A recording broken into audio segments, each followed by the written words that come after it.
Hello students, क्या हाल है आपके। तो चलिए हम आगे चलते हैं। हमने 6.2 कंप्लीट कर ली है। उसके आगे का टॉपिक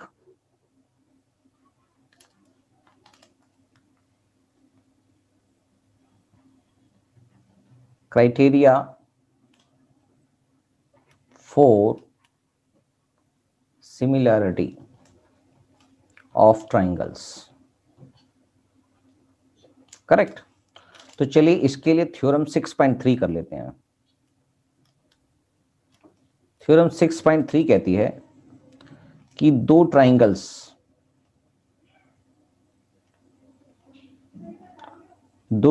के सभी एंगल अगर इक्वल होते हैं, दो ट्राइंगल्स के सभी एंगल अगर इक्वल होते हैं, यानी कि तीनों एंगल्स अगर इक्वल हैं तो वो ट्राइंगल्स सिमिलर कहलाएंगे।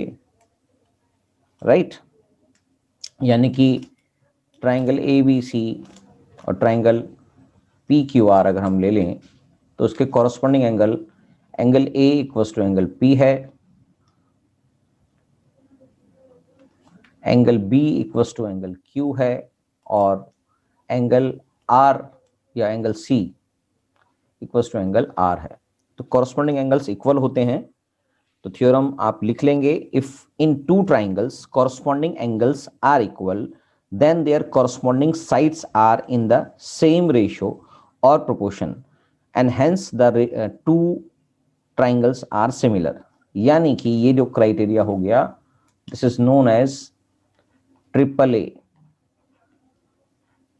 Similarity criteria.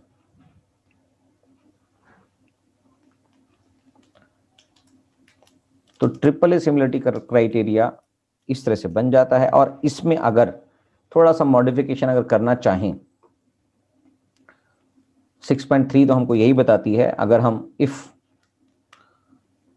To corresponding angles हो गए तो two angles of one triangle are respectively equal to two angles of another triangle, then the two triangles are also similar। यानी कि अगर दो एंगल्स किसी भी ट्राइंगल्स के दो ट्राइंगल्स के किसी उनके दो एंगल्स भी अगर इक्वल हैं तो भी वो सिमिलर कहलाएंगे, क्योंकि अगर दो अगर इक्वल हैं तो इसका मतलब तीसरा तो अपने आप ही इक्वल हो गया। तो इस केस में दोनों ट्राइंगल सिमिलर कहलाएंगे थ्रू डबल ए क्राइटेरिया। यानी कि ट्रिपल ए क्राइटेरिया भी हो या डबल ए क्राइटेरिया हो, दोनों के केस में ट्राइंगल सिमिलर कहलाएंगे। क्योंकि दो एंगल सिमिलर होते हैं, तीसरा सिमिलर अपना आप होना ही है, क्योंकि तीनों का सम 180 डिग्री होता है। तो इस केस में हम इसको डबल ए सिमिलरिटी क्राइटेरिया बोलेंगे। तो यानी कि एक क्राइटेरिया आपके लिए ये है, ट्रिपल ए सिमिलरिटी क्राइटेरिया। और इसी का एक पार्ट है इसी का पार्ट है कि अगर दो एंगल्स भी सिमिलर होते हैं तो भी वो दो ट्राइंगल्स सिमिलर कहलाएंगे। क्या बात समझ में आ गई? ठीक है सर। ऐसे ही थ्योरम 6.3 भी निकाल लेंगे। थ्योरम 6.3 तो अभी हमने कराई है। 6.3 हम आपको दिखा देते हैं। थ्योरम 6.3 में क्या लिखा है। थ्योरम 6.3 ये रही, if in two triangles corresponding angles are equal then their corresponding sides are in the same ratio and hence the two triangles are similar। Correct.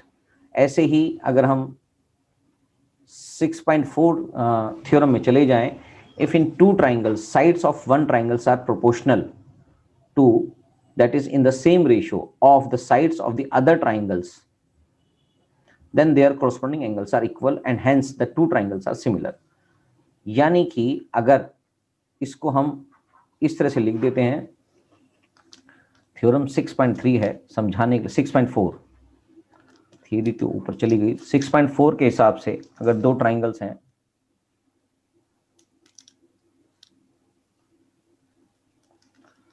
नाम भी इसके लिए देते हैं ए बी सी और पी क्यू आर, इसका साइज 3, 2, 5, इसको लिख देते हैं 6, 4, अगर 10 है तो यानी कि इसको हम बोलते हैं ट्रिपल एस। अगर एक triangle, if in two triangle sides of one triangle are proportional to the sides of other triangles, यानी कि इसके कॉरस्पॉन्डिंग साइड्स अगर दूसरे ट्राइंगल के साथ मिलकर प्रोपोर्शनल होंगे तो ये ट्रिपल एस सिमिलरिटी क्राइटेरिया कहलाएगा। इसका मतलब क्या है? इसका मतलब है कि अगर a b upon p q equals to a c upon p r और b c upon q r है, यानी कि तीनों अगर इक्वल हैं तो ये क्या कहलाएगा? ये कहलाएगा ट्रिपल एस सिमिलरिटी क्राइटेरिया। क्या मेरी बात समझ में आ गई? हाँ सर, ये बात समझ में आ गई है। ट्रिपल एस सिमिलरिटी क्राइटेरिया से इस तरह से बन जाता है। सिमिलरिटी करने के लिए एक्चुअली आपको लिखना क्या होता है? A B C, triangle A B C is similar. जो आप कॉन्ग्रुएंसी का साइन लगाते हैं उसका सिर्फ साइन नीचे इक्वल्स टू का मार्क्स नहीं आएगा, सिर्फ सिमिलरिटी का साइन इस तरह से लिखाई देता है। तो इसलिए ट्राइंगल पी क्यू आर, जैसे आप कॉन्ग्रुएंसी में भी उनके कॉरस्पॉन्डिंग साइड्स या को नाम से लिखते हैं, तो इसमें भी कॉरस्पॉन्डिंग साइड्स का नाम भी वैसे ही लिखना पड़ेगा सिमिलरिटी क्राइटेरिया के अंदर। इसको आप triangle ABC equals to Q P R नहीं लिख सकते, इसको आप पी क्यू आर ही लिखेंगे, कॉरस्पॉन्डिंग साइड्स का नाम ही साथ में लिखेंगे। तो ये इंपॉर्टेंट बात है, जो आप कॉन्ग्रुएंसी में करते थे वैसे ही इसमें सिमिलरिटी क्राइटेरिया में भी करेंगे और ट्रिपल एस क्राइटेरिया यहाँ पर प्रूव हो जाता है। तो एक इंपॉर्टेंट बात यही है जो सबसे पहले हमने ट्राइंगल के चैप्टर में पढ़ी थी, वो दोबारा से रिकॉल करा देते हैं। Two triangles are similar, two triangles are similar किस किस केस में हो सकते हैं?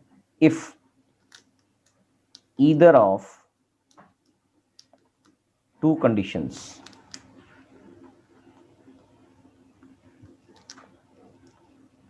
सेटिस्फाइड, दो में से कोई भी एक कंडीशन भी सेटिस्फाई हो जाती है तो भी वो ट्राइंगल सिमिलर कहलाएंगे। पहला, कॉरस्पॉन्डिंग एंगल्स आर इक्वल, और दूसरा क्राइटेरिया है corresponding sides are in the same proportion। तो ये दोनों क्राइटेरिया में से ये या ये एक भी अगर मिल जाता है तो ये ट्राइंगल सिमिलर कहलाएंगे। क्या ये बात समझ में आ गई है? क्लियर है? तो चलिए एक और सिमिलरिटी क्राइटेरिया थ्योरम 6.5 के अंदर पढ़ लेते हैं। थ्योरम 6.5 हमको कहती है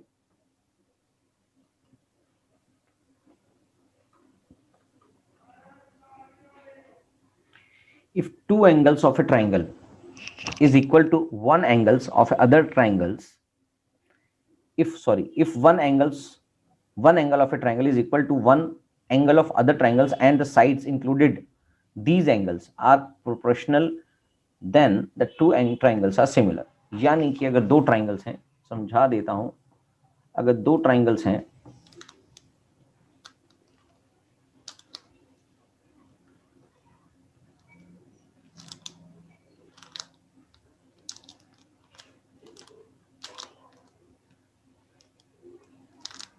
ABC PQR, तो अगर इसका एक एंगल दूसरे ट्राइंगल के कॉरस्पॉन्डिंग एंगल के इक्वल है और जो एंगल है उसके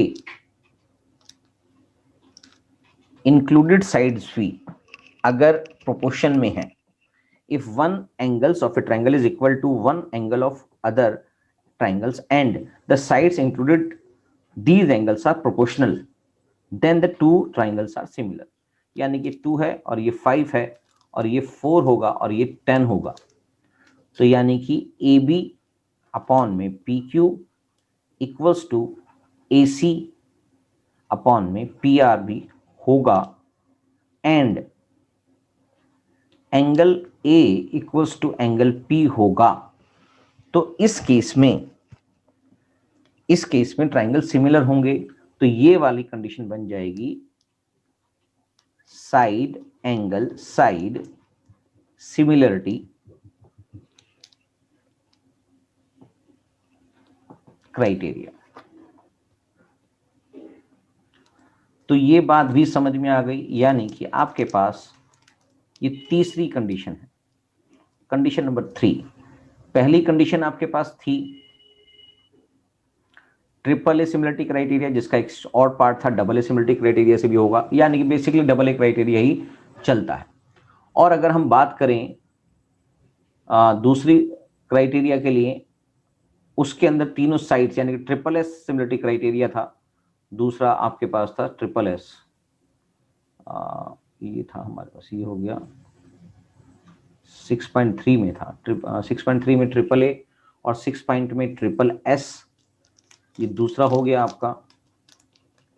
और तीसरा सिमिलरिटी क्राइटेरिया आपका SAS। तो ये तीनों सिमिलरिटी क्राइटेरिया के बेसिस पर ही हम आगे के क्वेश्चन करेंगे। यानी कि अगर हम इसको लिखें triangle ABC equals to triangle PQR, क्या बात समझ में आ गई? तो ये उसके नाम को आपको कॉन्ग्रुएंसी के बेसिस पर ही समझाना होता है, जैसे नाम कॉरस्पॉन्डिंग साइड्स और कॉरस्पॉन्डिंग एंगल्स को लिखना होता है, उस तरह से ही लिखना है आपको। ये क्या बात समझ में आ गई? यानी कि एंगल अगर मैं इसको लिखूं तो इसका नाम चेंज करना ही पड़ेगा। आप इसको ऐसे भी लिख सकते हैं, अगर BAC, triangle BAC is congruent, is similar to triangle QPR, यानी कि एंगल हमने बीच में रख दिया तो भी ये सिमिलरिटी क्राइटेरिया कहलाएगा SAS के हिसाब से। क्या बात समझ में आ गया? हाँ सर, ये बात बिल्कुल क्लियर है। तो बस ये तीनों सिमिलरिटी क्राइटेरिया के बेसिस पर ही आप इनके कुछ एग्जांपल्स हैं वो करेंगे और समझ में आ जाएगा। फिर उसकी एक्सरसाइज खत्म करेंगे, थोड़ी बड़ी एक्सरसाइज है तो इसलिए थोड़ा तेजी से करेंगे तब वो समझ में आएगी। चलिए, थैंक यू।